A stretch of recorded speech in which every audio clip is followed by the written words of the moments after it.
যে টপিকটা নিয়ে আজকে আমরা কথা শুনবো ইনশাআল্লাহ বিইذনিল্লাহ, সেটা হচ্ছে কোরআনের সাথে আমাদের প্রিয় নবীজির সম্পর্ক কেমন ছিল, প্রফেটিক রিলেশন উইথ কোরআন। আল্লাহ রাসূল সাল্লাল্লাহু আলাইহি ওয়া আলিহি ওয়াসাল্লামের সাথে কোরআনের সম্পর্ক, অ্যাটাচমেন্টটা কেমন ছিল, how was his relationship with the Quran. কিভাবে তিনি কোরআনকে ধারণ করতেন নিজের মধ্যে, কিভাবে কোরআনকে লালন করতেন, কোরআনকে কতটুকু সময় দিতেন। আজকের পুরো আলোচনা জুড়ে আমরা এটা দেখব এবং একটু নিজের সাথে মিলিয়ে নেওয়ার চেষ্টা করবো যে আমরা কতটুকু কোরআনকে সময় দিই এবং কোরআনের সাথে আমাদের অ্যাটাচমেন্টটা কতটুকু, কোরআনের সাথে আমাদের ভালোবাসা এটা কতটুকু, আমরা কতটুকু কোরআনকে ধারণ করি বা লালন করি, এটা একটু নিজেদের সাথে মিলিয়ে নেওয়ার চেষ্টা করব। পুরো আলোচনাটাতে আমি প্রায় 30টি পয়েন্ট কভার করার চেষ্টা করব। প্রত্যেকটা পয়েন্ট যদি 2 মিনিট করে আমি শেয়ার করি তাহলে 30 দুগুণা 60 মিনিট, প্রায় 1 ঘন্টা। খুব সিম্পলি যদি আমি বলি যে কোরআনের সাথে প্রিয় নবীজির সম্পর্ক কেমন ছিল, কোরআনের সাথে বেসিকলি আল্লাহ রাসূল সাল্লাল্লাহু আলাইহি ওয়া আলিহি ওয়াসাল্লামের গভীর প্রেমের বাঁধন ছিল, সীমাহীন ভালোবাসা ছিল। শর্টলি বলতে গেলে গভীর প্রেমের বাঁধন এবং সীমাহীন ভালোবাসা ছিল।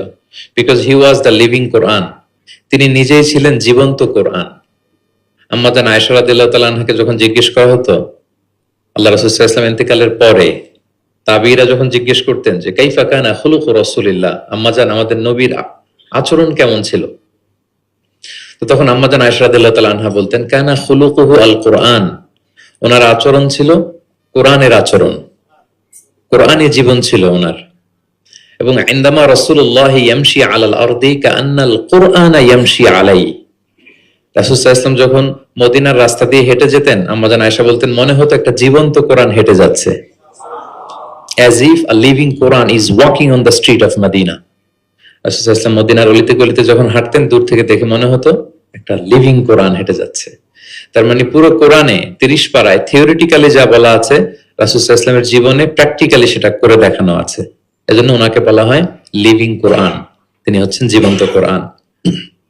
এবং এই কোরআনকে রিসিভ করতে যে তিনি অনেক কষ্ট সহ্য করেছেন, আমরা জানি। তিনি কোরআনের ভার বহন করেছেন। কোরআন কিন্তু খুব হেভি একটা বাণী, যেন তেন কোনো কথা নয়, এটা আল্লাহর কালাম।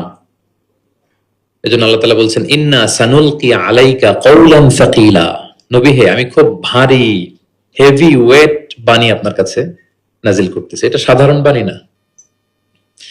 ওটের উপর বসে থাকা অবস্থায় যখন রাসূল সাল্লাল্লাহু আলাইহি ওয়াসাল্লামের উপর কোরআন নাজিল হতো, ওট মুহূর্তের মধ্যে দাঁড়ানো থেকে বসে যেত ভার সহ্য করতে না পেরে। একবার যায়েদ বিন সাবিত রাদিয়াল্লাহু তাআলা আনহুর পায়ের মধ্যে মাথা রেখে রাসূল সাল্লাল্লাহু আলাইহি ওয়াসাল্লাম শুয়েছিলেন। হঠাৎ কোরআন নাজিল হলো, যায়েদ রাদিয়াল্লাহু তাআলা আনহু বললেন যে আমার মনে হচ্ছে যে রাসূল সাল্লাল্লাহু আলাইহি ওয়াসাল্লামের মাথাটা অনেক ভারী হয়ে গেল, এতক্ষণ আমার কোনো কষ্টই হচ্ছিল না, কিন্তু হুট করে মনে হলো যে ওনার মাথাটা অনেক ভারী হয়ে গেল, আমার পা মনে হচ্ছে যে ভেঙে যাবে, ফেটে যাবে, কারণ কোরআন নাজিল হচ্ছে। লাউ আনজালনা হাযাল কুরআনা আলা জাবালিন লারাআইতাহু খাশিআম মুতাসাদ্দিআম মিন খাশিয়াতিল্লাহ, এই কোরআনকে মানুষের উপর নাজিল না করে যদি আমি পাহাড়ের উপর নাজিল করতাম, নবী আপনি দেখতেন যে আল্লাহর ভয়ে কোরআনের ভারে পাহাড় ভেঙে চুড়ে খান খান হয়ে যেত। ইন্না সানুলকি আলাইকা কওলান সাকিলা, এটা খুব ভারী একটা বাণী, এই ভার তিনি সহ্য করেছেন। এবং কোরআন নানা ভাবে আসতো, মাঝে মাঝে মিসলা সালসালাতিল জারাস, লাইক রিঙ্গিং বেল। খ্রিস্টানদের চার্চে গেলে যেমনি দেখবেন ঢাং ঢাং করে ঘন্টা বাজায়, বিকট আওয়াজ হয়, মাঝে মাঝে এরকম বিকট আওয়াজে কোরআন আসতো। এভাবে কোরআন রিসিভ করতে রাসূল সাল্লাল্লাহু আলাইহি ওয়াসাল্লামের কষ্ট হয়ে যেত। আবার মাঝে মাঝে জিবরাইল আলাইহিস সালাম মানুষের সূরাতে মদিনায় এসে কোরআন দিয়ে যেতেন। রাসূল সাল্লাল্লাহু আলাইহি ওয়াসাল্লাম বলেন ওইভাবে কোরআন রিসিভ করাটা আমার জন্য খুব সহজ ছিল। এবং প্রচন্ড শীতের রাতে যখন কোরআন নাজিল হতো, আম্মা জান আয়েশা রাদিয়াল্লাহু তাআলা আনহা বলেন যে আমরা শীতে কাঁপছি কিন্তু ওয়া ইন্না জাবিনাহু লা ইয়াতাফাসসাদু আরাকান, আমরা দেখতাম রাসূল সাল্লাল্লাহু আলাইহি ওয়াসাল্লামের কপাল মোবারক বেয়ে টপটপ করে ঘাম ঝরছে। আমরা শীতে কাঁপছি কিন্তু উনি হি ইজ সোয়েটিং, তিনি ঘামতেন, কারণ এটা ভারী একটা বাণী। প্রথম 5 আয়াত যখন নাজিল হলো হেরা গুহায়, ইকরা বিসমি রাব্বিকাল্লাযী খালাক, read in the name of your lord who has created, এই 5 বাক্য নিয়ে রাসূল সাল্লাল্লাহু আলাইহি ওয়াসাল্লাম কাঁপতে আরম্ভ করলেন। হি ওয়াজ ট্রেম্বলিং লিটারালি। এবং এসেই খাদিজা রাদিয়াল্লাহু তাআলা আনহাকে বললেন যে জাম্মিলুনি জাম্মিলুনি, খাদিজা আমাকে কম্বল চাপা দাও, আমার জ্বর এসে যাচ্ছে, আমি কাঁপছি। কারণ ওই যে কওলান সাকিলা, এটা খুব ভারী একটা বাণী। ওনাকে কম্বল চাপা দেয়া হলো, তখন আল্লাহ তাআলা নাজিল করলেন ইয়া আইয়ুহাল মুজাম্মিল কুমিল লাইলা ইল্লা কালিলা, মানে হে কম্বলওয়ালা দাঁড়ান, এমন দায়িত্ব দিছে এখন বসে থাকার সুযোগ নাই, দাঁড়ান, দাঁড়িয়ে প্রচার করেন। ওই যে নবী দাঁড়ালেন আর বসার সুযোগটা পেলেন না, প্রচার করছিলেন। তাহলে প্রিয় নবীজি হি ওয়াজ লিভিং কোরআন, এক নম্বর পয়েন্ট। দুই নম্বর হচ্ছে কোরআনের ভার বহন করতে ওনার জীবনে অনেক স্যাক্রিফাইস করতে হয়েছে, কষ্ট করতে হয়েছে। এমনকি কোরআনের কোন আয়াত যেন তিনি ভুলে না যান, জিবরিল আলাইহিস সালাম বলার সাথে সাথে পড়তে আরম্ভ করতেন, সাথে সাথে জিহ্বা ঠোঁট নাড়াতেন, পড়তেন যাতে ভুলে না যান। আল্লাহ তাআলা বললেন যে নবী, এতে আপনার কষ্ট হয়ে যাচ্ছে, আপনি কোরআনকে তড়িঘড়ি করে আয়ত্ত করবার জন্য আপনার জিহ্বাকে এত আন্দোলিত করবেন না। লা তুহাররিক বিহি লিসানাকা লিতাআজালা বিহি ইন্না আলাইনা জামাআহু ওয়া কুরআনা, আমি এটা আপনার হৃদয়ে দিয়ে দিব, মুখস্থ করায় দিব। ফাইদা ক্বরানাহু ফাত্তাবি' কুরআনা, জিবরিল যখন পড়বে শুধু শুনবেন খেয়াল করে, আমি শিখাই দেব আপনাকে। সুম্মা ইন্না আলাইনা বায়ানা, এরপর এটার ব্যাখ্যা বিশ্লেষণ সব আল্লাহ আমি শিখিয়ে দেব। তো জিবরাইল আলাইহিস সালাম আসার সাথে সাথে রাসূল সাল্লাল্লাহু আলাইহি ওয়াসাল্লাম উদ্গ্রীব হয়ে যেতেন, সাথে সাথে পড়তে আরম্ভ করতেন। মানে উনি যে একটু দিবে ওই সুযোগটাও দিতেন না, মানে তাড়াতাড়ি পড়তেন, আরো পড়তেন দ্রুত। আল্লাহ তাআলা বলেন যে নবী, আপনি অস্থির হবেন না, উদ্গ্রীব হবেন না, বরং আমি আপনাকে শিখাই দেব। সানুকরিউকা ফালা তানসা, আমি আপনাকে শিখাই দেব, আপনি আর ভুলবেন না। এরপর থেকে রাসূল সাল্লাল্লাহু আলাইহি ওয়াসাল্লাম আর পেরেশান হতেন না, শুধু খেয়াল করে শুনতেন। আর জিবরাইল আলাইহিস সালাম চলে যাওয়ার সাথে সাথে আল্লাহ তাআলা অটোমেটিক্যালি মুখস্থ করায় দিতেন রাসূল সাল্লাল্লাহু আলাইহি ওয়াসাল্লামকে। এখন প্রিয় নবীজি কিভাবে তেলাওয়াত করতেন আমরা শুনি। আমরা তো রমাদানের তেলাওয়াত করতেছি আলহামদুলিল্লাহ। আচ্ছা, আল্লাহ রাসূল সাল্লাল্লাহু আলাইহি ওয়া আলিহি ওয়াসাল্লাম তারতিলের সাথে তেলাওয়াত করতেন। তারতিল, ওয়ারাত্তিলিল কুরআনা তারতিলা, তোমরা তারতিলের সাথে তেলাওয়াত করো। তারতিলের মধ্যে দুইটা জিনিস থাকতে হয়, এক হচ্ছে ধীরে ধীরে, দুই হচ্ছে স্পষ্ট ভাবে। রিপিট, আবারও বলছি, তারতিল হচ্ছে ধীরে ধীরে পড়বেন, আবার স্পষ্ট, তখন এটা তারতিল হবে। আমাদের বাংলাদেশে আলহামদুলিল্লাহ 1 দশক ধরে আমি বলে এসেছি যে তারাবির সালাতে খুব ধীরে পড়তে হবে, কোরআনের হক আদায় করে তারতিলের সাথে। আলহামদুলিল্লাহ অনেক বলার পরে এখন অনেক মসজিদে আলহামদুলিল্লাহ মসজিদ কমিটি সচেতন হয়েছে, ভালো কারীরা, হাফেজরা তারা খুব ধীরস্থির ভাবে পড়ায়। তারপরও গ্রাম বাংলায় বা অনেক এলাকার মসজিদে এখনো এমন ভাবে কোরআন তেলাওয়াত করা হয় দ্রুত খতম দেওয়ার জন্য, এটা কোরআনের সাথে এক প্রকার বেয়াদবি হয়ে যায়। ইভেন মালয়েশিয়াতে অথবা ইন্দোনেশিয়াতে কোনো এক জায়গায় আমি একটা ভিডিও দেখলাম যে এমন ভাবে রুকুর উপরে সেজদা, আল্লাহু আকবার, সামি আল্লাহ, মানে 30 সেকেন্ডসে 2 রাকাত শেষ। আল্লাহ রাসূল সাল্লাল্লাহু আলাইহি ওয়াসাল্লাম 2 রাকাত পড়তে তাহাজ্জুদের নামাজে কত সময় নিতেন আমরা একটু দেখব। এইভাবে কিন্তু কোরআন তেলাওয়াত করতে নিষেধ করা হয়েছে, বরং আল্লাহ বলেছেন ওয়ারাত্তিলিল কুরআনা তারতিলা, কোরআনটা তারতিলের সাথে তোমরা তেলাওয়াত করবে। আল্লাহ রাসূল সাল্লাল্লাহু আলাইহি ওয়াসাল্লাম এভাবেই পড়তেন, ধীরে ধীরে স্পষ্ট ভাবে। ইয়ামুদ্দু বিহা সাওতাহু মাদ্দান, টেনে টেনে পড়তেন। আলহামদুলিল্লাহি রাব্বিল আলামিন, এই দেখেন টেনে পড়লাম। আর রহমানির রহিম মালিকি ইয়াউমিদ্দিন, টানতেছি না? ইয়ামুদ্দু বিহা সাওতাহু মাদ্দান, টেনে টেনে পড়তেন। ইয়াকাত্তিউ কিরাআতাহু আয়াতান আয়াতান, প্রত্যেক আয়াত শেষে থামতেন, পজ দিতেন। This is called tartil, ওয়ারাত্তিলিল কুরআনা তারতিলা। আনাস রাদিয়াল্লাহু তাআলা আনহু বলতেন রুব্বা কারিন লিল কুরআন ওয়াল কুরআনু ইয়ালআনুহু, কোরআনের অনেক তেলাওয়াতকারী আছে, তেলাওয়াতে সওয়াবের বিপরীতে লানত পায়। কোরআন পড়লে তো সওয়াব হওয়ার কথা, কিন্তু কোরআন তাকে কি করে? লানত করে। একটু মিলায় নেন নিজের সাথে যে আমাদের তেলাওয়াতটা কেমন। আচ্ছা, তাহলে রাসূল সাল্লাল্লাহু আলাইহি ওয়াসাল্লাম তারতিলের সাথে তেলাওয়াত করতেন, পাশাপাশি তিনি খুব সুমধুর কণ্ঠে তেলাওয়াত করতেন এবং তিনি আদেশ করতেন যায়িনুল কুরআনা বিআসওয়াতিকুম, তোমরা তোমাদের গলায় যে আল্লাহ তাআলা সুর দিয়েছেন ওই সুর দিয়ে কোরআন তেলাওয়াত করো। যার যতটুকু সুর আছে, সবার হয়তো অত সুরেলা হবে না, যতটুকু, প্রত্যেকের একটা সুর আছে না নাই বলেন? যতটুকুই দিয়েছে আল্লাহ তাআলা আপনার গলায় সুর, ওই সুরটাকে ব্যবহার করে আপনি কোরআন তেলাওয়াত করবেন। রাসূল সাল্লাল্লাহু আলাইহি ওয়াসাল্লাম সুর দিয়ে কোরআন পড়তেন এবং তিনি বলেছেন লাইসা মিন্না মান লাম ইয়াতাগান্না বিল কুরআন, আমার যে উম্মত সুর করে কোরআন পড়ে না সে কবু আমার উম্মত হতে পারে না, সুর করে পড়তে হবে।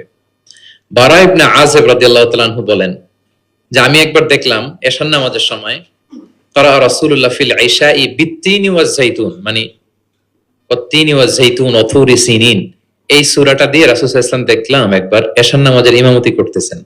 বারা ইবনে আসিব রাদিয়াল্লাহু তাআলা আনহু তিনি বলতেছেন, এবং তিনি বলেন, ফামা সামি'তু আহাদান আহসানা সাওতাম মিন, আমার জীবনে এত সুরেলা কণ্ঠের অধিকারী কোন মানুষের তেলাওয়াত আমার জীবনে আমি শুনি নাই। বারা ইবনে আসিব রাদিয়াল্লাহু তাআলা আনহু রাসূল সাল্লাল্লাহু আলাইহি ওয়াসাল্লামের একজন সাহাবী, তিনি বলেন, এশার নামাজে দেখলাম সূরা আত-তিন দিয়ে তিনি নামাজের ইমামতি করছেন, এত সুমধুর ছিল নবীজির কণ্ঠ, আমি আমার জীবনে এত সুমধুর কণ্ঠের তেলাওয়াত শুনি নাই। না জানি প্রিয় নবীজি কত সুমধুর কণ্ঠে তেলাওয়াত করতেন, আমরা তো শুনতে পারি নাই। এবং রাসূল সাল্লাল্লাহু আলাইহি ওয়াসাল্লামের সুমধুর কণ্ঠের তেলাওয়াত শুনে মানুষ তো মুসলিম হয়েছেই, অনেক জিনও মুসলমান হয়েছে। অনেক জিন, মক্কার যারা গণক ছিল তারা জিন দিয়ে গণনার কাজ করত, জিনদেরকে উপরে পাঠাতো, ফেরেশতারা কি কনভারসেশন করে এগুলো শুনে আসতো, এগুলো এসে গণকদেরকে বলতো, গণকরা এগুলো বলে বলে মক্কায় বিভিন্ন ধরনের সংশয় তৈরি করত। কিন্তু যখন কোরআন নাজিল হওয়া শুরু হলো, আকাশের নিরাপত্তা জোরদার করা হলো, এখন আর জিনেরা উপরে যেতে পারে না, উপরে গেলে আগুনের গোলা ছোড়া হয় ওদের গায়ে। এবার জিনেরা একটা মিটিং বসলো, তারা বলতেছে ঘটনা কি, আগে তো অনেক ফেরেশতাদের কথা শুনে এসে গণকদের বলে দিতে পারতাম, এখন তো এই সুযোগটা নেই, ঘটনা কি, হোয়াট হ্যাপেন? নিশ্চয়ই পৃথিবীতে এমন নতুন কিছুর আগমন ঘটেছে যেটার প্রভাবে ঊর্ধ্ব জগতের নিরাপত্তা বলয়কে আরো মজবুত করা হয়েছে। কি সেটা খোঁজো। খুঁজতে খুঁজতে খুঁজতে খুঁজতে একদল জিন রাসূল সাল্লাল্লাহু আলাইহি ওয়াসাল্লাম উকাজের এক বাজারের দিকে যাচ্ছিলেন। ইন দ্য মিন টাইম ফজরের সালাতে তিনি নামাজের ইমামতি করছেন। ওই সময়ে একদল জিন পাশ দিয়ে যাচ্ছিল। হঠাৎ তারা দাঁড়িয়ে থমকে দাঁড়ালো, দেখে যে আল্লাহ রাসূল সাল্লাল্লাহু আলাইহি ওয়াসাল্লাম কোরআন তেলাওয়াত করতেছেন। এই কোরআনের বাণী তারা কখনো শুনে নাই। তারা শুনে অবাক, এবং এই তথ্য নিয়ে জিনদের সর্দারের কাছে যেয়ে বলল, ঘটনা তো এটার কারণে এখন আকাশের নিরাপত্তা বেশি, আমরা আর উপরে যেতে পারি না। তারা যেয়ে বলল যে আমরা ঈমান এনে ফেলছি ওই নবীর উপর, ইন্না সামি'না কুরআনান আজাবা ইয়াহদি ইলা রুশদি ফাআমান্না বিহি। তারা বলল যে আমরা কি আজীব কোরআন শুনে আসলাম, যেটা সত্যের এবং হেদায়েতের দিকে পথ দেখায়, এবং ওয়ালান নুশরিকা বিরাব্বিনা আহাদা, আমাদের রবের সাথে আমরা শিরক করব না, আমরা আর মুশরিক থাকবো না, আমরা ঈমান এনে ফেললাম। তাহলে আল্লাহ রাসূল সাল্লাল্লাহু আলাইহি ওয়াসাল্লামের সুমধুর কণ্ঠের তেলাওয়াত শুনে শুধু মানুষ নয়, বরং জিনেরাও ইসলাম ধর্ম গ্রহণ করেছে। আল্লাহ রাসূল সাল্লাল্লাহু আলাইহি ওয়াসাল্লাম তেলাওয়াতের মাঝখানে মাঝে মাঝে খুব কান্না করতেন, বিশেষ করে রাতের নামাজে কান্না ভেজা কণ্ঠে তেলাওয়াত করতেন। আমরা কি করি? অর্থই তো বুঝতে পারতেছি না, কোথায় কাঁদবো আর কোথায় একটু আনন্দ পাবো।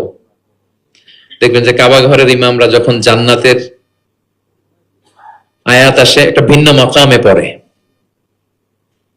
যে মাকামের মধ্যে একটা খুশি প্রাণবন্ত একটা ভাব। আবার জাহান্নামের আযাবের আয়াত যখন আসে, তখন কান্নার মাকামে পড়ে, এবং এমন ভাবে ডুকরে ডুকরে কাঁদে, মুসল্লিরাও কাঁদে।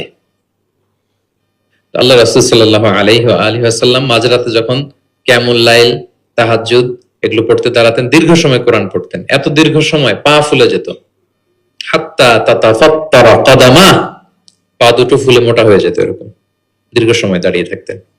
আম্মা জান আয়েশা রাদিয়াল্লাহু তাআলা আনহা বলতেন, ইয়া রাসূলুল্লাহ, আপনার তো আগের পরের সব গুনাহ মাফ, আদতে ওনার তো কোনো গুনাহই নেই, নবীরা তো মাসুম, নিষ্পাপ, তারপরও আপনি রাত জেগে এত কষ্ট কেন করেন? আল্লাহ রাসূল সাল্লাল্লাহু আলাইহি ওয়াসাল্লাম বলেছেন, আফালা উহিব্বু আন আকুনা আবদান শাকুরা, আয়েশা, আমি কি শুকরগুজার বান্দা হব না? আমার আল্লাহ আমাকে ক্ষমার ঘোষণা দিয়েছে, ঠিক আছে, কিন্তু আমি কি শুকরগুজার হব না? আমার রোলটা তো আমি প্লে করব, আমার সর্বোচ্চ তো উজাড় করে আমি আমার রবের সামনে পেশ করব।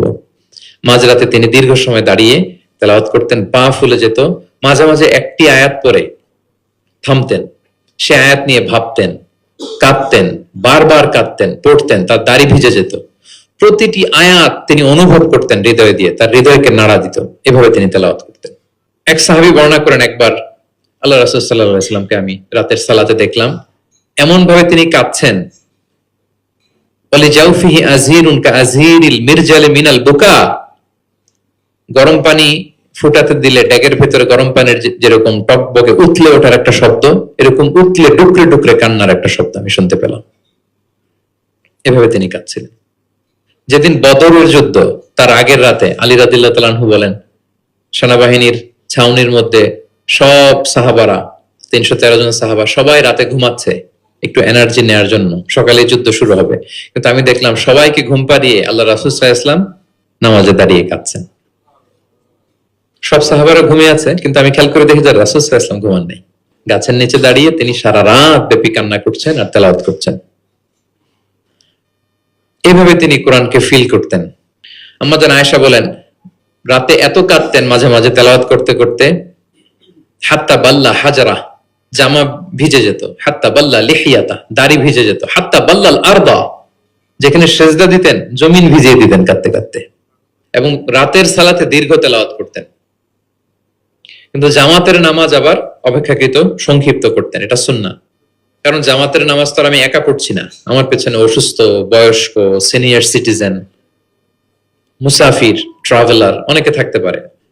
জামাতের সুযোগ পেলে আপনি শর্টকাট করবেন, মিনিমাম স্ট্যান্ডার্ডে শেষ করে দেবেন। কিন্তু একা যখন নামাজের সুযোগ পাবেন, আপনার নফল নামাজ, আপনার কিয়ামুল লাইল, তখন কি করবেন? ফালিউ তাওবিল মা শাআ, যত লম্বা মনে চায়। আমরা ভুল করি অনেকে, একা একা নামাজ পড়ার সময় তাড়াহুড়ো করে ফেলি। ইমামতির সুযোগ পাইছি তখন বিশাল লম্বা কেরাত, অপোজিট, মানে ভুল করে ফেলছি আমরা, এটা করব না। আমার এই ছোট্ট ভিডিওটা আমি আমার সোশ্যাল মিডিয়া হ্যান্ডেলে শেয়ার করেছিলাম। দেখলাম যে বাংলাদেশে শিক্ষিত সচেতন লোকজন অনেক এপ্রিসিয়েট করেছে। অনেক সময় এমন হয় যে প্রচন্ড রোদ, জুমার সালাতে পাঁচতলা মসজিদ ভরে বারান্দা, রাস্তার মধ্যে। আমার অনেক সময় এমন হয়েছে যে সফরে আমি ফ্লাইট ধরবো, রাস্তায় জুমাতে আমি অংশগ্রহণ করেছি। প্রচন্ড রৌদ্র, দাঁড়ানো যায় না, আবার ঝড় বৃষ্টি। এতগুলো মানুষ যে এখানে নামাজ পড়বে, এখানে যদি আপনি লম্বা কেরাত করেন তাহলে তো কষ্ট হয়ে যাবে মানুষের। একবার আল্লাহ রাসূল সাল্লাল্লাহু আলাইহি ওয়াসাল্লাম নামাজ একটু বেশি ছোট করে ফেললেন, সংক্ষিপ্ত করে। সাহাবারা বললেন, ইয়া রাসূলুল্লাহ, এত তাড়াতাড়ি নামাজ শেষ করলেন, এত তাড়াতাড়ি তো করতে দেখি না। তখন রাসূল সাল্লাল্লাহু আলাইহি ওয়াসাল্লাম বললেন, আমি যখন নামাজে ছিলাম, উইমেন প্রেয়ার্স এরিয়া, যেটা মানে মদিনার নারীরা তো পেছনে দাঁড়াতো, তিনি বললেন ওখান থেকে আমি একটা ছোট্ট বাচ্চার কান্নার আওয়াজ শুনতে পেলাম। আমার মনে হচ্ছিল ওই বাচ্চাটাকে সামলাতে বাচ্চাটার মায়ের বড্ড কষ্ট হয়ে যাচ্ছে, ওই মায়ের যাতে একটু কষ্ট কম হয় এজন্য নামাজটা আমি একটু শর্ট করে দিয়েছি। দেখেন, মানে অন্যের প্রতি সহানুভূতি, এটা আমাদের মধ্যে নাই। যে আমার ভাইয়ের একটু সুবিধা হোক, আমার বোনদের একটু সুবিধা হোক, আমার কমিউনিটির একটু সুবিধা হোক, এইটা আমরা ফিল করি না। তিনি যখন একা সালাত পড়তেন অনেক লম্বা, কিন্তু জামাতের সালাতে তিনি সংক্ষিপ্ত সালাত আদায় করতেন। কত লম্বা? হুযায়ফা ইবনুল ইয়ামান রাদিয়াল্লাহু তাআলা আনহু, নাম শুনেছেন ওনার? হুযায়ফা মদিনার গোয়েন্দা বিভাগের প্রধান ছিলেন, হেড অফ ডিটেকটিভ ব্রাঞ্চ, আল্লাহ রাসূল সাল্লাল্লাহু আলাইহি ওয়াসাল্লামের গোয়েন্দা বিভাগের প্রধান। উনি এমন কিছু কথা কাউকে বলতেন না, কিন্তু শুধু হুযায়ফাকে বলতেন। মদিনায় মোট কতজন মুনাফিক ছিল আল্লাহ রাসূল সাল্লাল্লাহু আলাইহি ওয়াসাল্লাম জানতেন, কাউকে বলেননি, শুধু হুযায়ফাকে বলেছিলেন। এজন্য ওমর ফারুক রাদিয়াল্লাহু তাআলা আনহু যখন খলিফা, তিনি যখন দেখতেন কেউ মারা যেত, হুট করে ইমামতি করতে যেতেন না, আগে দেখতেন যে ওই কাতারে হুযায়ফা আছে কিনা। যদি দেখতেন যে হুযায়ফা আছে, উনি ইমামতি করতেন। হুযায়ফাকে এদিকে না দেখলে অন্য কাউকে দায়িত্ব দিয়ে দিতেন। এবং ওমর ফারুক রাদিয়াল্লাহু তাআলা আনহু এত মুত্তাকি সাহাবী ছিলেন, একবার হুযায়ফা ইবনুল ইয়ামানের কাছে যেয়ে বলে যে, হুযায়ফা, আমি তো জানি না মদিনাতে কতজন মুনাফিক ছিল, এর নামগুলো তো রাসূল তোমাকে বলেছে, তুমি একটু আমাকে বলো যে আমি ওমরের নামটা আবার ওই লিস্টে আছে কিনা।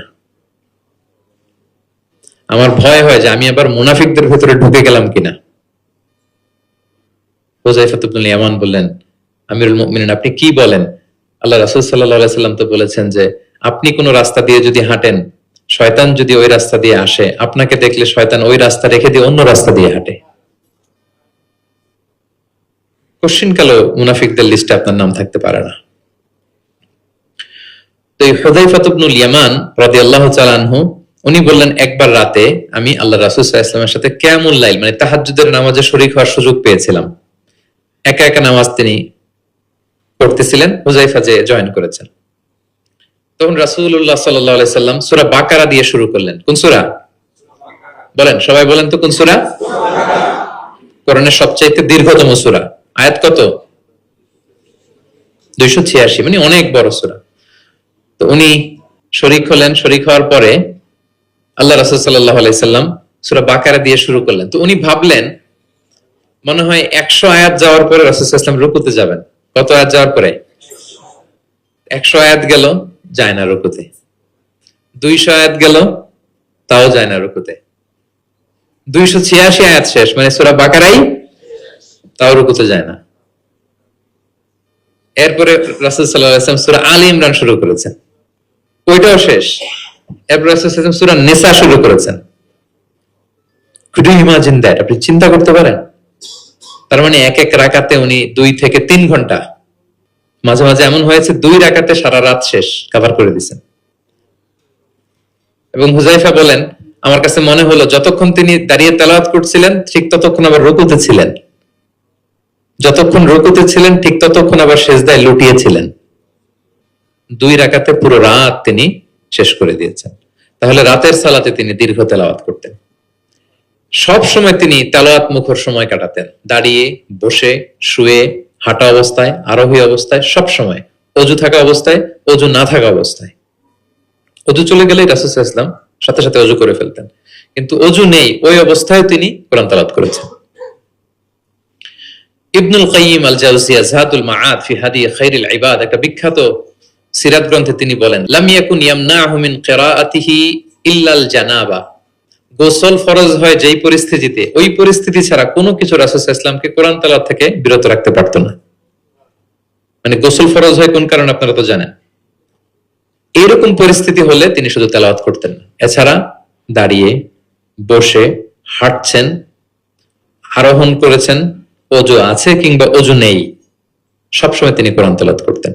মুআবিয়া ইবনে কুররা রাদিয়াল্লাহু তাআলা আনহু বর্ণনা করেন যে আব্দুল্লাহ ইবনে মুগাফফাল তিনি বলেন, একবার আমি রাসূল সাল্লাল্লাহু আলাইহি ওয়াসাল্লামকে দেখলাম যে তিনি উটের উপর চড়ে মক্কা বিজয়ের দিন উট হাঁকাচ্ছেন, উটের উপর বসা। তখন তিনি সূরা ফাতহ তেলাওয়াত করছেন, ইন্না ফাতাহনা লাকা ফাতহাম মুবিনা লিয়াগফিরা লাকাল্লাহু মা তাকদ্দামা মিন যামবিকা ওয়া মা তাআখার। তিনি বলেন যে আমি নিজে 8ম হিজরিতে মক্কা বিজয়ের দিন দেখলাম তিনি উট হাঁকাচ্ছেন আর পড়তেছেন ইন্না ফাতাহনা লাকা ফাতহাম মুবিনা, সূরা ফাতহ তেলাওয়াত করতেছেন। সুবহানাল্লাহ। তার মানে দাঁড়িয়ে, বসে। অনেকে আমাদেরকে প্রশ্ন করে যে হুজুর শুয়ে শুয়ে কোরআন তেলাওয়াত করা যাবে? মানুষের মনে প্রশ্ন থাকে অনেক। তারপর বলে অজু ছাড়া কি কোরআন তেলাওয়াত করা যাবে মুখস্থ? অনেক প্রশ্নের সম্মুখীন হয়েছে আমি এটা। তার মানে আল্লাহ রাসূল সাল্লাল্লাহু আলাইহি ওয়াসাল্লামের জীবনী থেকে তো আপনি বুঝতে পারলেন যে কোনো কিছু আপনারা আটকাইতে পারবে কোরআন তেলাওয়াত থেকে? এক্সেপ্ট আপনার গোসল ফরজ হয়েছে, তখন পড়বেন না, তখন গোসলটা করে তারপরে পড়বেন। নিজ গৃহে তিনি তেলাওয়াত করতেন। আমরা অনেক সময় শুধু মসজিদে গেলেই কোরআনটা খুলে পড়ি, ঘরে আর পড়ি না। না, ঘরে পড়বেন। তিনি বলেছেন লা তাজআলু বুয়ুতাকুম মাকাবিরা, তোমাদের ঘরগুলোকে কবর বানায় রেখো না। কবরের মধ্যে তো কোনো আমল হয় না, মৃত মানুষ শুয়ে থাকে, পড়ে থাকে, আমল নাই, জিকির নাই, তেলাওয়াত নাই। তো ঘরগুলোকে কবর বানিও না। ফাইন্না শাইতানা ইয়ানফিরু মিনাল বাইতিল্লাযী তুকরাউ ফীহি সূরাতুল বাকারা, যে ঘরে সূরা বাকারা তেলাওয়াত করা হয় ওই ঘর থেকে শয়তান দৌড়ে পালায়। অনেক ঘরে শয়তান ডিস্টার্ব করে, শয়তানের জিনের আসর হয়। অনেক অনেক ফ্যামিলিতে আমাদের কাছে আসে জাদু টোনা, বান, ব্ল্যাক ম্যাজিক, কালো জাদুর যে সমস্যা। আপনি সূরা বাকারা পড়বেন, আল্লাহ তাআলা আপনাকে প্রোটেক্টেড রাখবেন। আপনাদের পরিচিতদের মধ্যে থেকে এরকম ঘটনা শুনছেন না যে ব্ল্যাক ম্যাজিকে আক্রান্ত? কোন সূরা পড়বেন? যারা খুব বেশি আক্রান্ত, অল্প সাউন্ডে সূরা বাকারাটা চালিয়ে ঘুমিয়ে পড়বেন, সারা রাত যেন তেলাওয়াত চলে। কোনো ব্ল্যাক ম্যাজিক আপনার ক্ষতি করতে পারবে না ইনশাআল্লাহ। অল্প সাউন্ডে MP3 তে করে কি করবেন? চালিয়ে রাখবেন। সূরা বাকারাকে খুব গুরুত্বের সাথে পড়তে বলেছেন আল্লাহ রাসূল সাল্লাল্লাহু আলাইহি ওয়াসাল্লাম। তিনি বলেছেন ইকরাউ সূরাতাল বাকারা ফাইন্না আখযাহা বারাকা ওয়া তারকাহা হাসারা ওয়া লা ইস্তাতিউহাল বাতালা। যেটা পড়বে বরকত পাবে, যে পড়বে না সে আফসোস করবে। আর যে এটা আত্মস্থ করবে, পড়বে, ওয়ালা তাস্তাতিউহাল বাতালা ইয়ানি আস-সাহারা, ম্যাজিশিয়ান। কোন ম্যাজিশিয়ানের ম্যাজিক তার উপর কাজ করবে না, কোন ব্ল্যাক ম্যাজিক তার কাছে কিছুই করতে পারবে না। এজন্য ঘরে ঘরে কোন সূরা? সূরা বাকারা। এই বাকারার মধ্যে একটা স্পেশাল আয়াত আছে, 255 নম্বর আয়াত, যেটাকে বলা হয় আয়াতুল কুরসি। এটা রেগুলার পড়বেন প্রত্যেক ফরজ সালাতের পরে। মান ক্বারা আয়াতুল কুরসি দুবরা কুল্লি সালাতিন মাকতুবাতিন লাম ইয়ামনাহু মিন দুখুলিল জান্নাতি ইল্লাল মাউত। প্রত্যেক ফরজ সালাতের পরে যে ব্যক্তি আয়াতুল কুরসি তেলাওয়াত করবে, ওই ব্যক্তির জান্নাতে প্রবেশের ক্ষেত্রে আর কোনো বাধা থাকে না। একটা জিনিস ছাড়া, মৃত্যু। লোকটা মরে না তাই জান্নাতে যায় না, মরলেই জান্নাতি। প্রত্যেক ফরজ সালাতের পরেই আপনারা পড়বেন, যারা পড়েন কন্টিনিউ করবেন, আর যারা পড়েন না মনে রাখবেন, নোটে রাখেন, যেটা আমরা রেগুলার ওয়াজিফা বানাবো। ইট শুড বি রেগুলার ওয়াজিফা। আল্লাহ রাসূল সাল্লাল্লাহু আলাইহি সাল্লাম তিনি বলেছেন যে 7 কেরাতের যেটা দিয়ে সহজ লাগে সেটা দিয়ে তেলাওয়াত করতে পারবো, মানে ফ্লেক্সিবিলিটি আছে। আমরা এটা একটু একাডেমিক আলোচনা হয়ে যায়, তারপরে বলে রাখি, আমরা যে তেলাওয়াতটা করি বা কোরআন পড়ি, এটা রিওয়ায়াত হাফসান আসিমের তেলাওয়াত করি আর কি। এছাড়া আরো অনেকগুলো 60টা কেরাত আছে, এগুলো যারা ইলমুল কেরাতে যারা মাহের তারা জানে। তো সেগুলো দিয়ে আপনি তেলাওয়াত করতে পারবেন, ফ্লেক্সিবিলিটি আছে। হ্যাঁ, এটার পরে আরেকটা বিখ্যাত কেরাত আছে ওয়ারশের কেরাত, রিওয়ায়াত ওয়ারশান নাফিআ, এরকম কুম্বুলের কেরাত আছে, এরকম অনেকগুলো কেরাত আছে। এই কেরাত আপনি পড়তে পারবেন। যেমন আরো সহজ করে বলি, আমরা যেমনি পড়ি ওয়াদ-দুহা ওয়াল লাইলি ইযা সাজা, আরেকটা মুতাওয়াতির সনদের এরকম কেরাত আছে, তারা পড়ে ওয়াদ-দুহি। আমরা পড়ি কি ওয়াদ-দুহা, ওই কেরাতে কি পড়ে ওয়াদ-দুহি। আমরা পড়ি ওয়াল লাইলি ইযা সাজা, ওরা পড়ে ওয়াল লাইলি ইযা সাজে। আমরা পড়ি ইহদিনাস সিরাতাল মুস্তাকিম, তারা বলে ইহদিনাজ সিরাতাল মুস্তাকিম। আমরা পড়ি মালিকি ইয়াউমিদ্দিন, এরা পড়ে মালিকি ইয়াউমিদ্দিন। এরকম কিছু পার্থক্য আছে। তো ওই কেরাতগুলো সহিহ মুতাওয়াত্তির সনদে আসছে। তো আল্লাহ রাসূল সাল্লাল্লাহু আলাইহি ওয়াসাল্লাম বলেন 7 কেরাতের যেটা দিয়ে সহজ লাগে তোমরা পড়ো। যেমন বাংলা ভাষা একটা, এর মধ্যে আঞ্চলিকতা আছে না? নোয়াখালীর এরাও বাংলা বলে কিন্তু একটু ভিন্ন, সিলেটের ভাইরা একটু ভিন্ন, চট্টগ্রামের এরা বাংলাইতে বলে নাকি? চট্টগ্রামের লোকেরা কোন ভাষায় কথা বলে? ফার্সিতে, বাংলা। কিন্তু আপনি হয়তো বুঝবেন না, এমন এমন শব্দ আপনি বুঝবেন না, কিন্তু তারা প্রত্যেকেই বাংলা বলে। তো একই আরবির মধ্যেও অনেক আঞ্চলিকতা আছে। এই 7টা আঞ্চলিকতায় কোরআন নাজিল হয়েছে। রাসূল সাল্লাল্লাহু আলাইহি ওয়াসাল্লাম বলেন যেটা সহজ লাগে পড়ো। তো একবার হিশাম বিন হাকিম বিন হিজাম, উনি একবার সূরা ফুরকান পড়তেছেন এমন একটা কেরাতে, যেই কেরাত ওমর রাদিয়াল্লাহু তাআলা আনহু শুনেন নাই। তো উনি তো আবার খুব রাগী ছিলেন, ইসলামের কোন রুল ভায়োলেট হয়েছে দেখলে তাৎক্ষণিক অ্যাকশন নিতেন, ডাইরেক্ট অ্যাকশন নিতেন। তো উনি ভাবছে যে কোরআনকে বোধহয় সে বিকৃত করে পড়ছে, এই কেরাতটা ওনার আবার জানা ছিল না। উনি ধরে চাদর ধরে টেনে হিচড়ে রাসূল সাল্লাল্লাহু আলাইহি ওয়াসাল্লামের কাছে নিয়ে আসছে, বলছে ইয়া রাসূলুল্লাহ দেখেন কিভাবে কোরআনকে বিকৃত করে। আল্লাহ রাসূল সাল্লাল্লাহু আলাইহি ওয়াসাল্লাম বললেন ওমর শান্ত হও, আগে তাকে ছাড়ো। ওমর রাদিয়াল্লাহু আনহু ছাড়লেন। রাসূল সাল্লাল্লাহু আলাইহি ওয়াসাল্লাম বললেন আরসিলহু ইকরা, এই ওমর রাখো, ছাড়ো, আচ্ছা পড়ো কিভাবে পড়ছো। তো হিশাম বিন হাকিম বিন হিজাম তেলাওয়াত করে শোনালেন সূরা ফুরকান। রাসূল সাল্লাল্লাহু আলাইহি ওয়াসাল্লাম বললেন হাকাযা উনসিলাত, কোরআন তো এভাবেও নাজিল হয়েছে। আচ্ছা ওমর তুমি কিভাবে জানো? ওমর রাদিয়াল্লাহু তাআলা আনহু বললেন ইয়া রাসূল আপনি তো আমাদেরকে এইভাবে শিখিয়েছেন। তখন রাসূল সাল্লাল্লাহু আলাইহি ওয়াসাল্লাম বললেন ওয়া হাকাযা উনসিলাত, এভাবেও নাজিল হয়েছে। উনজিলাল কুরআনু আলা সাবআতি আহরুফ, আরবি ভাষা 7টা ডায়ালেক্টে, 7 ডায়ালেক্টে কোরআন নাজিল হয়েছে। ফাকরাউ মা তায়াসসারা মিন, যেটা দিয়ে সহজ লাগে। ওয়া দুহা পড়লেও হবে, দুহা পড়লেও হবে, হ্যাঁ সবটাই পড়তে পারবেন, দোহাও হবে দোহেও হবে। আল্লাহ রাসূল সাল্লাল্লাহু আলাইহি ওয়াসাল্লাম অন্যকে কোরআন তেলাওয়াত শোনাতেন। উবাই ইবনে কাব রাদিয়াল্লাহু তাআলা আনহুকে বললেন ইন্নাল্লাহা আমারানি আন আকরা আলাইকাল কুরআন, হে উবাই আল্লাহ তাআলা আমাকে আদেশ করেছেন আমি নবী যেন তোমার কাছে কোরআন শোনাই। উবাই ইবনে কাব বললেন আল্লাহু সাম্মানি, নবীজি আপনি বলেন কি আল্লাহ আমার নাম ধরে বলছে? মানে খুশিতে বাকবাকুম, আনন্দে আত্মহারা, শিহরিত, ইয়া রাসূলুল্লাহ আমি উবাইয়ের নামটা ধরে আল্লাহ বলছেন? আল্লাহ রাসূল সাল্লাল্লাহু আলাইহি ওয়াসাল্লাম বললেন নাম, তোমার নাম ধরে বলেছেন।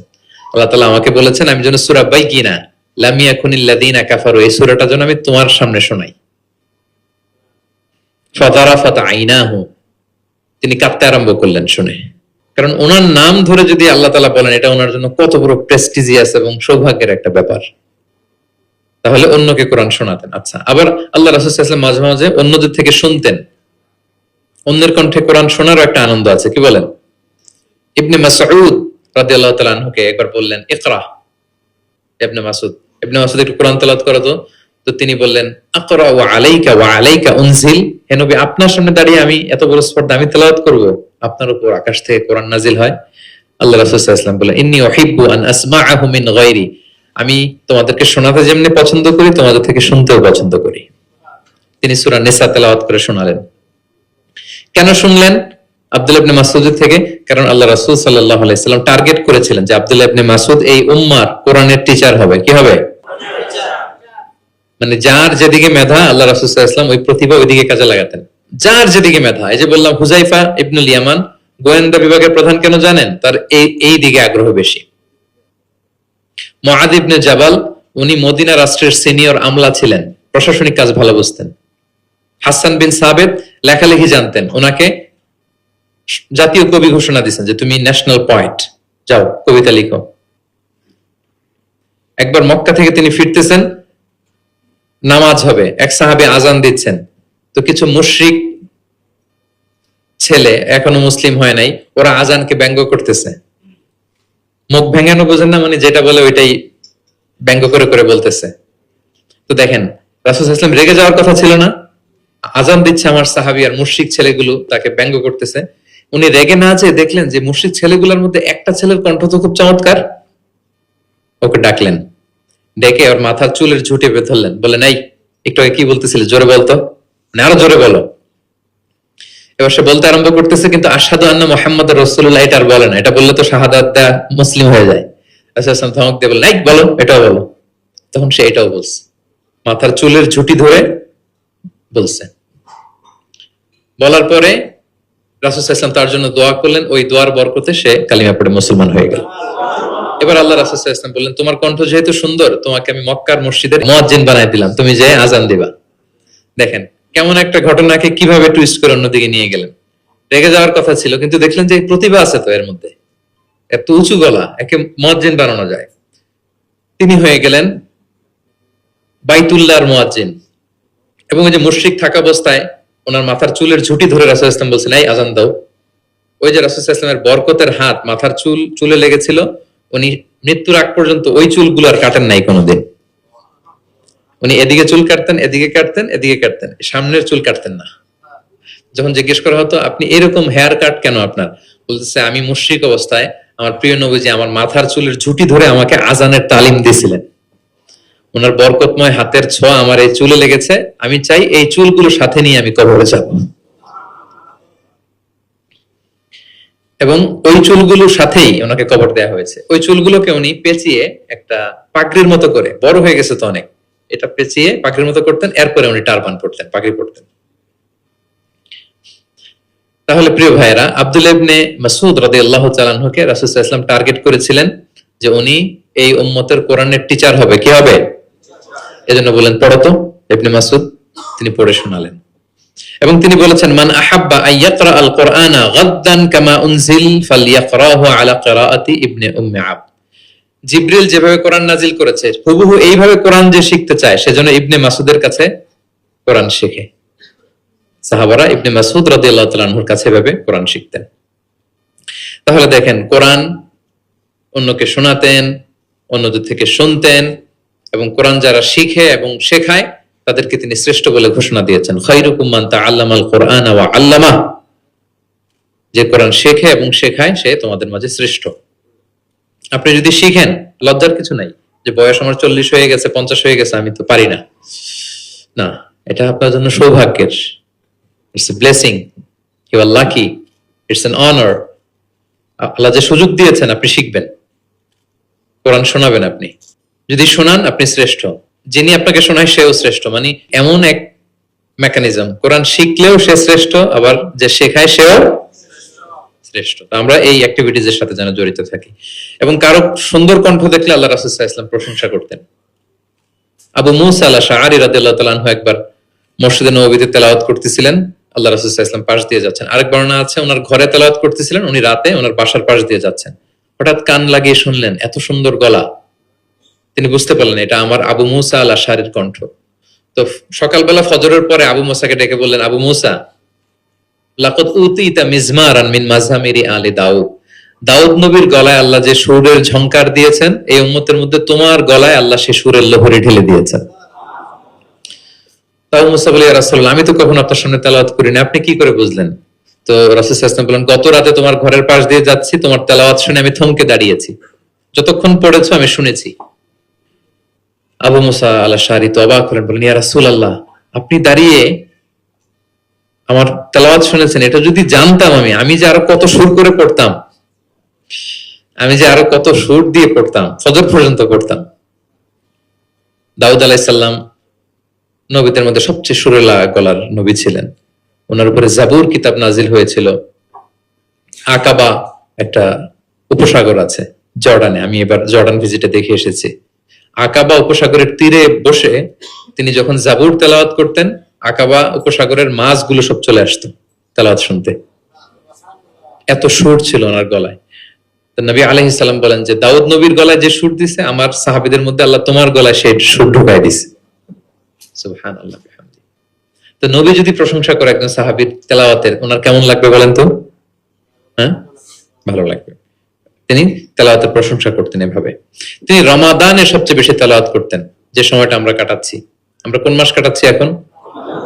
সাইয়্যিদুশ শুহুর, 12 মাসের মধ্যে শ্রেষ্ঠতম মাস। এই মাসে সবচেয়ে তেলাওয়াত করতেন। আম্মা জান আয়েশা রাদিয়াল্লাহু তাআলা আনহা বলেন, লা আ'লামু রাসূলুল্লাহি সাল্লাল্লাহু আলাইহি ওয়াসাল্লামা ক্বারাআল কুরআনা কুল্লাহু ফি লাইলাতিন কাত্তু গায়রা রমাদান। রমজান ছাড়া কোন মাসে মানে এক রাতে পুরো কোরআন পড়ে ফেলছেন এরকম আমি দেখি নাই, শুধু রমাদানেই দেখেছি এত তেলাওয়াত করতে। এবং বছরব্যাপী যা নাজিল হতো আল্লাহ রাসূল সাল্লাল্লাহু আলাইহি সাল্লাম রমাদানে সেটা রিভাইজ করতেন। এবং রমাদানের প্রতি রাতে জিবরিল আলাইহিস সালামের সাথে রাসূল সাল্লাল্লাহু আলাইহি ওয়াসাল্লামের মিটিং হতো প্রতি রাতে। তার মানে 30 দিনে কয়টা মিটিং? 30টা মিটিং। কি হতো এই মিটিং এ? সারা বছর যা নাজিল হয়েছে রাসূল সাল্লাল্লাহু আলাইহি ওয়াসাল্লাম জিবরিল আলাইহিস সালামকে সেটা শোনাতেন, আবার জিবরিল আলাইহিস সালাম রাসূল সাল্লাল্লাহু আলাইহি ওয়াসাল্লামকে শোনাতেন, দুই পক্ষ থেকে। আর যে বছর আল্লাহ রাসূল সাল্লাল্লাহু আলাইহি ওয়াসাল্লাম ইন্তেকাল করেছিলেন, ওই বছর পুরো কোরআনটা দুইবার জিবরিল আলাইহিস সালাম আল্লাহ রাসূল সাল্লাল্লাহু আলাইহি ওয়াসাল্লামকে শুনিয়েছেন, আবার আল্লাহ রাসূল সাল্লাল্লাহু আলাইহি ওয়াসাল্লাম দুইবার জিবরিল আলাইহিস সালামকে শুনিয়েছেন। আজকে থেকে নিয়ত করেন, আমরা শোনাবো। আপনি ভাবিকে শোনাবেন, ভাবি আপনাকে শোনাবে, আপনি আপনার মেয়েকে শোনাবেন, আপনার মেয়ে আপনাকে শোনাবে, যে সূরাটাই পারেন। ঘরটা একটা কোরআনময় ফ্যামিলি হবে আমাদের ফ্যামিলিটা, কি বলেন? এরকম বরকতময় ফ্যামিলি আমরা চাই না? এবং সাহাবাদেরকে উদ্বুদ্ধ করতেন বিভিন্ন সূরার ফজিলতের কথা বলে বলে, যে এটা এই সূরা পড়ো, এই ফজিলত। একবার উবাই ইবনে কাব রাদিয়াল্লাহু তাআলা আনহুকে বললেন, আতুহিব্বু আন উআল্লিমাকা সূরাতান লাম ইয়ানজিল ফিত তাওরাত ওয়ালাল ইনজিল ওয়ালা জাবুর। হে উবাই, তুমি কি চাও যে আমি তোমাকে এমন একটা সূরা শেখাবো যেটার মতো মর্যাদাপূর্ণ সূরা তাওরাতেও নাই, ইনজিলেও নাই, জাবুরেও নাই, কোথাও নাই, এত মর্যাদাপূর্ণ? তিনি বললেন, বালা ইয়া রাসূল, অবশ্যই শেখাবেন। তখন আল্লাহ রাসূল সাল্লাল্লাহু আলাইহি ওয়াসাল্লাম বলেন, সেই সূরাটা তুমি নিজেই জানো।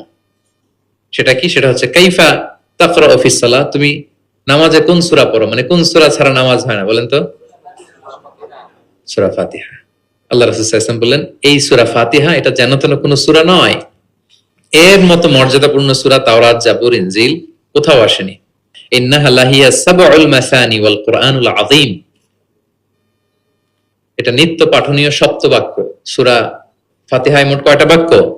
7টা। সবাই বলেন কয়টা? এটাকে বলে সাবউল মাসানি, মানে সব সময় পড়া হয় এমন 7টা বাক্য। ওয়ালাকাদ আতাইনাকা সাবআম মিনাল মাসানি ওয়াল কুরআনুল আযীম। এটা সব সময় পড়তে হয়। আবু হুরায়রা রাদিয়াল্লাহু তাআলা আনহু বলেন যে আল্লাহ রাসূল সাল্লাল্লাহু আলাইহি ওয়াসাল্লাম একবার আমাদেরকে উৎসাহ দিয়ে বললেন যে একটা সূরা আছে, এই সূরার 30টা আয়াত, এই সূরা যদি কেউ তেলাওয়াত করে, এই সূরা কিয়ামতের দিন এই তেলাওয়াতকারীর পক্ষে আল্লাহর কাছে সুপারিশ করবে, এমনকি তর্ক করবে যতক্ষণ আল্লাহ তাআলা তেলাওয়াতকারীকে জান্নাতি হিসেবে ঘোষণা না দেয়। বলেন তো কোন সূরা এটা? সূরা মুলক। অনেক মানুষ, আলহামদুলিল্লাহ শতাধিক মানুষ দেশে বিদেশে এয়ারপোর্টে আমাকে দেখা হলেই বলে যে শেখ, আপনার সূরা মুলকের তাফসীর শুনে আমি সূরা মুলক মুখস্থ করেছি। আলহামদুলিল্লাহ, আমার সৌভাগ্য। অনেকে বলে যে সাইয়্যিদুল ইস্তিগফার আপনার আলোচনা থেকে শুনে মুখস্থ করেছি। তারপর অনেকে বলেছে যে আস্তাগফিরুল্লাহর আমলটা আপনার আলোচনা থেকে শুনে আমরা অভ্যস্ত হয়েছি। আলহামদুলিল্লাহ, এটা অভ্যাস করবেন। সূরা মুলক তেলাওয়াত করবেন। কয় আয়াত সূরা মুলকে? এক মাসে কয় দিন? প্রতিদিন যদি একটা আয়াত মুখস্থ করেন 30 দিনে সূরা মুলক হয়ে যাবে না? কঠিন? বেশি কঠিন? করবেন। এভাবে ফজিলতের কথা বলে আল্লাহ রাসূল সাল্লাল্লাহু আলাইহি ওয়াসাল্লাম সাহাবাদেরকে উদ্বুদ্ধ করতেন।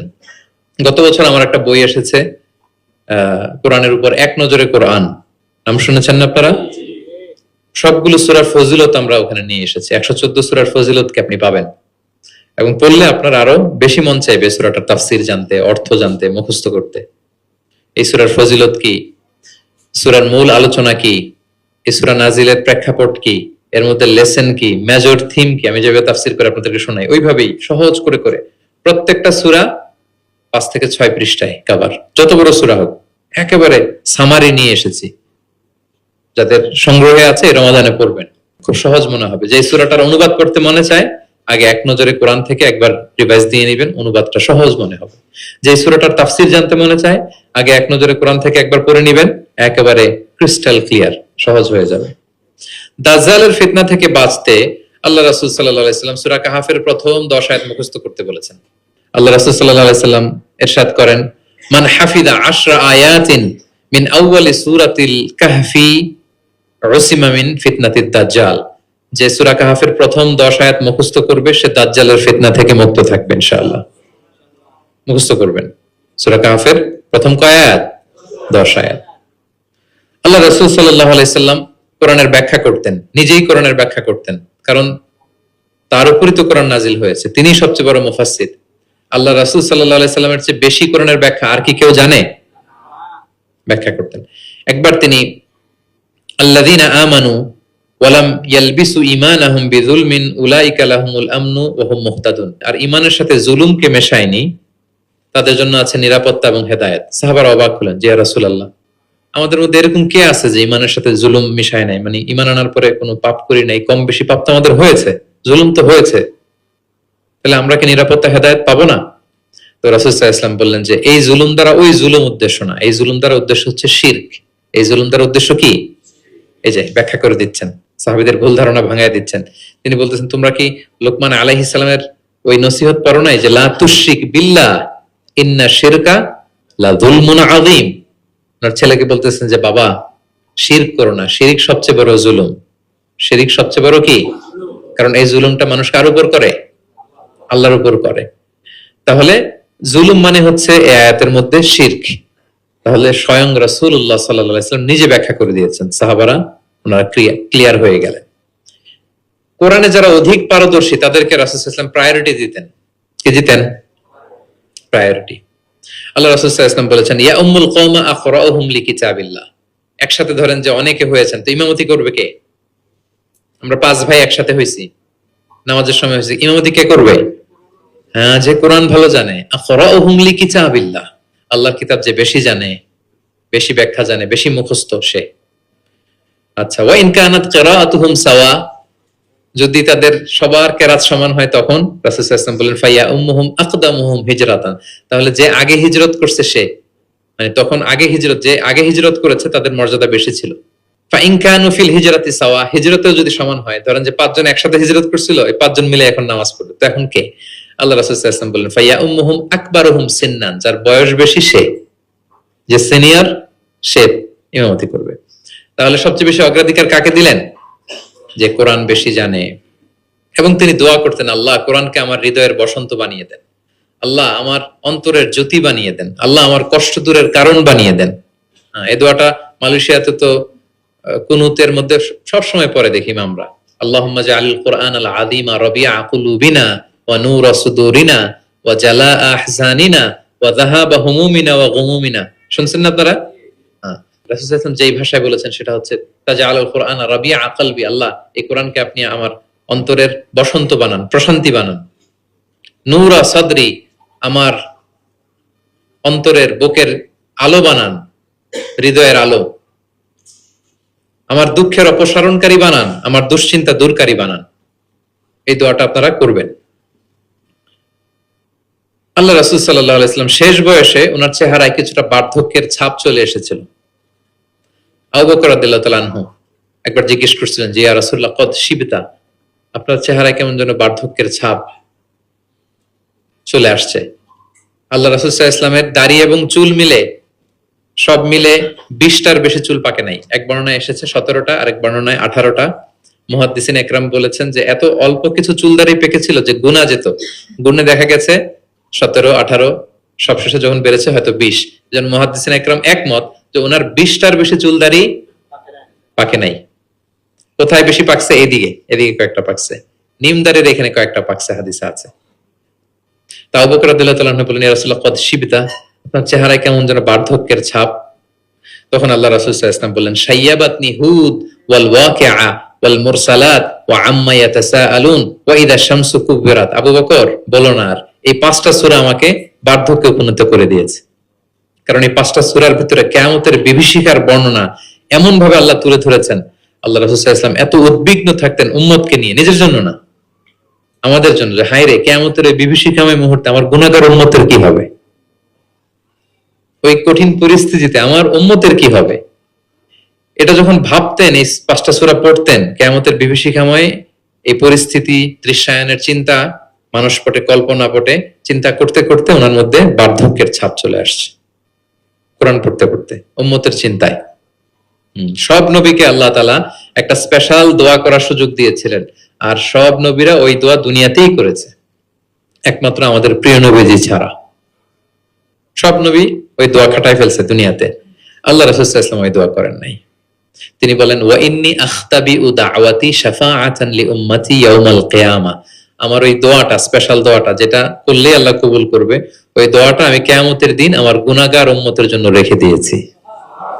আমি সেদিন আমার উম্মতের জন্য সেই দোয়াটা করব। তাহলে কিছু সূরা ওনার চেহারায় বার্ধক্যের ছাপ নিয়ে এসেছিল। কোরআন হেফজ করার পরে ভুলে যাওয়া, এটা কিন্তু ঠিক না। এজন্য আল্লাহ রাসূল সাল্লাল্লাহু আলাইহি ওয়াসাল্লাম বলেছেন, হেফজ যারা করবে তারা যেন কোরআনকে সংরক্ষণ করে, প্রিজার্ভ করে। এবং তিনি বলেছেন, তাআহাদুল কোরআন, কোরআনকে যত্ন নিও, কারণ কোরআন দামি মেহমান, দামি মেহমানকে যত্ন না নিলে থাকে না। হেফজ করছে, যত্ন নেয় নাই, পড়ে নাই, রিভাইজ দেয় না, এখন আর রিডিংও পড়তে পারে না। মুখস্থ তো দূরের কথা, দেখে দেখেও পড়তে কষ্ট, এরকম হয় অনেক হাফেজদের। এটা ঠিক না, কারণ আল কোরআন দাইফুন কারীমুন মিনাল্লাহ, কোরআন আল্লাহর পক্ষ থেকে অনেক সম্মানিত মেহমান। সম্মানিত মেহমানকে সম্মান দিতে হয়, নাইলে উনি আসে থাকে। ধরেন যে একজন এমপি আসলো আপনার বাসায়, মালয়েশিয়ার একজন মন্ত্রী, আসার পরে নাই কোনো রিসেপশন, নাই কোনো ওয়েলকামিং স্টেটমেন্ট, রিসেপশন কিছু নাই, আপনি কোনো গুরুত্বই দিচ্ছেন না, উনি এসে বসে থাকবে আপনার বাসায় না। সম্মানিত মেহমানকে সম্মান করতে হয়। কোরআন অনেক বড় সম্মানিত এক মেহমান আল্লাহর পক্ষ থেকে, এটাকে সম্মান দিতে হবে, পড়তে হবে, রিভাইজ দিতে হবে, সময় দিতে হবে, তাহলে সে আপনার সিনায় থাকবে। তা না হলে এই কোরআনের নূর সিনাতে কখনো থাকে না। তিনি বলেছেন, তাআহাদুল কোরআন, কোরআনকে রিভাইজ করো, ফাইন্নাহু আশাদ্দু তাফাল্লুতান মিনাল ইবলি ফি উকলিহা, ওটের রশি ছেড়ে দিলে ওট যেমনি পালায়, কোরআন মুখস্থ করার পর রিভাইজ না দিলে কোরআনও পালাবে, আর রিভিশন দিলে এটা হৃদয়ে থাকে। এবং তিনি উৎসাহ দিয়ে বলেছেন, কোরআন এমন কিতাব, পৃথিবীর অন্য কোনো কিতাবের ক্ষেত্রে এটা বলা হয় না, যে কিতাবের এক অক্ষরে 10 নেকি, এক অক্ষরে কয় নাকি। পৃথিবীর আর কোন বইয়ের ক্ষেত্রে এটা প্রযোজ্য, ইভেন হাদিস শরীফের ক্ষেত্রে প্রযোজ্য না। হাদিসে এক অক্ষর পড়লে 10 নাকি, এটা বলে নাই আল্লাহ রাসূল সাল্লাল্লাহু আলাইহি ওয়াসাল্লাম, শুধু কোরআন, শুধু মান কারা হারফান মিন কিতাবিল, এক হরফ যদি কেউ পড়ে, ফালাহু হাসানা ওয়াল হাসানাতু বিআশরি আমসালিহা, 10 নেকি। লা আকুলু আলিফ লাম মিম হারফুন, আল্লাহ রাসূল বলেন সূরা বাকারার শুরুতে যা আছে আলিফ লাম মিম, মনে করেন তিনটা মিললে এক অক্ষর না, বাল আলিফুন হারফুন, আলিফ একটা হরফ, লামুন হারফুন, লাম একটা হরফ, মিমুন হারফুন, মিম এক হরফ। তাহলে আলিফ লাম মিম বললে কয় সওয়াব? 30টা নেকি আল্লাহ তাআলা আমাদের আমলনামায় দিচ্ছেন। অনেকে বলে যে হুজুর পড়তে পারি না, কষ্ট হয়, বয়স হয়ে গেছে 50 60, এখন তো মুখ দিয়ে আসে না, বলে অনেকে কমপ্লেন করে না। রাসূল সাল্লাল্লাহু আলাইহি ওয়াসাল্লাম তাদেরকে সুসংবাদ দিয়েছেন, বলেছেন যাদের বয়স হয়ে গেছে, ওয়াল্লাযী ইয়াকরাউল কুরআন ওয়া ইয়াতাতাউ ফি, পড়তে গেলে জিহ্বায় আটকায়া যায়, এটাকে আরবিতে বললে তাআতা ইয়াতাতাউ, মানে গিরা লেগে গেছে, জিহ্বায় আটকে যায়। তো যার আটকে যায়, কষ্ট হয়, যদি সে কোরআন পড়ে, ফালাহু আজরান, তার ডাবল সওয়াব। কোরআন পড়তেছে এটার সওয়াব, ওই যে আটকাইতেছে ওইটার আরেক সওয়াব। কষ্ট হচ্ছে যে শাক্কুন আলাইহি লাহু আজরান, তার ডাবল সওয়াব। এবার বলেন, কষ্ট হলে কি পড়া বন্ধ করে ফেলবেন? তো কি করবেন?